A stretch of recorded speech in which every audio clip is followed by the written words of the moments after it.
Hey, welcome back to Sober Now. I'm Jim LaPierre. Today's topic is a little bit heavy, but I'm hoping that some really great things will come out of this. Today we're going to talk about being able to say goodbye. I often say that for as sophisticated as human beings fancy themselves to be, the truth is we make very simple but powerful associations. And for people like me in recovery, goodbye was always a bad thing. Goodbye was never something that was natural. It was never something that was joyous. It was always something that just hurt. When I think about saying goodbye to people, I remember being 17. I grew up in one of those families that made it a point to move once a year, whether we needed to or not. And so I can remember making friends and then having to leave them and always having to say goodbye and realistically knowing that I'd never see them again. When I was 17, my family moved again, but I had just started my senior year in high school and I decided that I wasn't leaving. So I helped my family move, and after all of the boxes were put away, I went to a train station to take the train home. And I stood on the platform with my father, and neither one of us really knew what to say. And I knew that I wouldn't be seeing him very much in the future. And then all of a sudden, he just started to cry, and he hugged me, and he walked away. And I didn't really think about that memory too much, but I realized much later in life that when I have to say goodbye to somebody, that's what I think about. When I started working as a therapist, I would often have the joy of getting to know people intimately and helping them to make changes and grow and heal. But what was sad to me was that for as much progress as they made and all the wonderful things that happened in their life, there would come a day where I knew our work was nearly done, and then they would just stop coming. And it took me a long time to realize they just couldn't bring themselves to say goodbye. And that's okay. Sometimes they would come back in the future and want to share things with me or want to do some more work and experience further healing and growth, which is always awesome. And sometimes they would admit it was just too sad to say goodbye to you. I couldn't do it.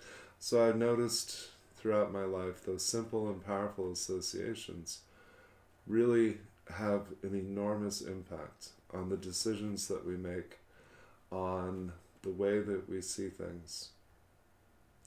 So just a short time ago, this morning, I said goodbye to someone that I love very much. And it's not like I'm never going to see them again. It's not as though they're moving across the country. They actually won't be all that far from me. I just won't see them nearly as often.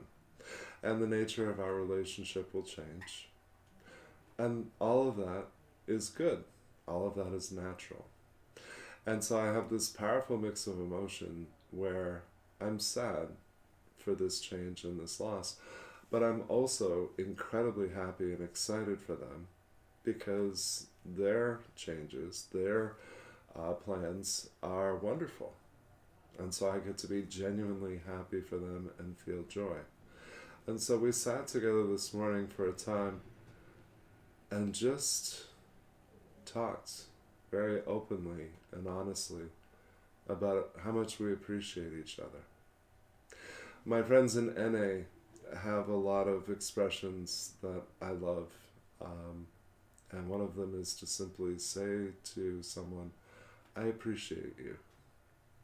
And I love that. It's so simple and it's so powerful and it's so holistic. It's not, I appreciate that thing that you did. I appreciate how you're always there for me. It's not a particular attribute or a particular experience. It's the person in general. I appreciate you. And for those of us in recovery, sometimes it's very difficult to separate who we are from what we do. And so that type of affirmation is really beautiful and poignant. And so the challenge for me is to hold on to the incredibly beautiful things that my friend said to me. Because the way that my brain is programmed, I would appreciate those for maybe an hour. And then they would fade, and then they would simply be nice things that I know, but don't really feel. It's been a lifelong challenge for me that when I'm given something like unconditional love or overwhelming joy, that sometimes I hold that at arm's length. Sometimes I think, does this really belong to me? Do I really deserve this? And I know that I do, but the problem is not with what I know or even what I believe. The problem is even good things overwhelm us. Even joy.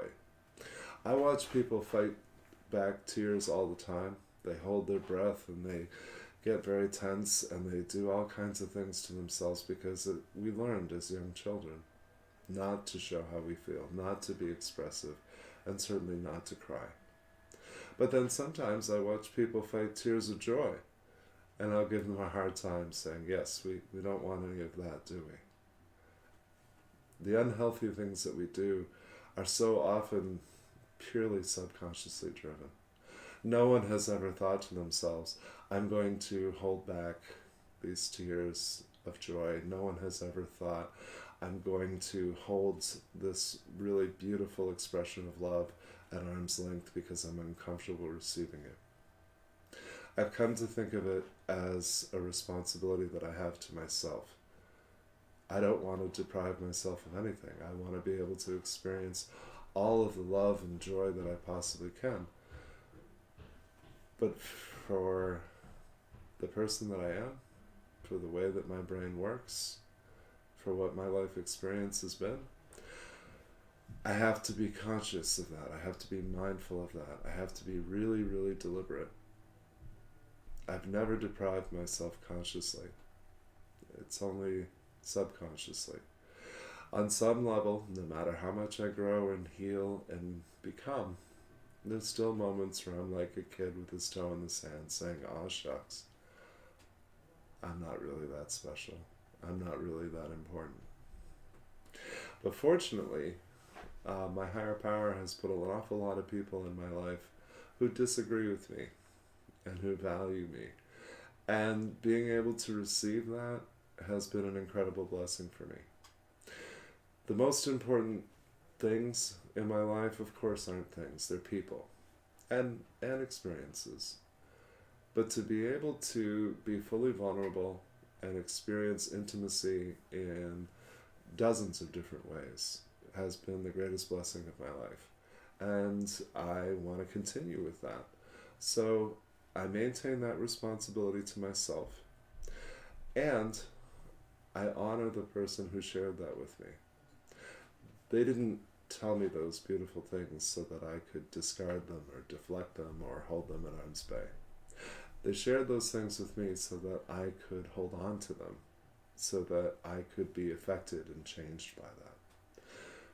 The more I do that, the more I give my higher power room to work in my life. So, goodbye is hard. It's not ever easy, but it doesn't have to be like it was in the past. I'm fond of saying that for those of us in recovery, the last thing we change are our expectations. In the past, goodbye was hard. Maybe it will be again in the future. But for today, it's a very healthy and natural thing. And I'm going to experience it fully. And I'm going to be very, very expressive. And I'm going to be emoting all over the place. Because anything less than that is disingenuous. Anything less than that is inauthentic. Anything less than that is not who I most want to be today and not who my higher power wants me to be. So I wanted to share that experience with you while it was still fresh. I hope that you have a little more awareness today of what you let in and what you don't. And maybe you don't need to spend a lot of time considering why that is. Maybe you could just let yourself have the things that you've always wanted. I hope you'll be especially good to yourself today. I hope you'll email me, jim@sobernow.com. Love getting topic suggestions, love questions that people in recovery have. And I hope that you'll give the video a like and share with friends and family. Have a great day.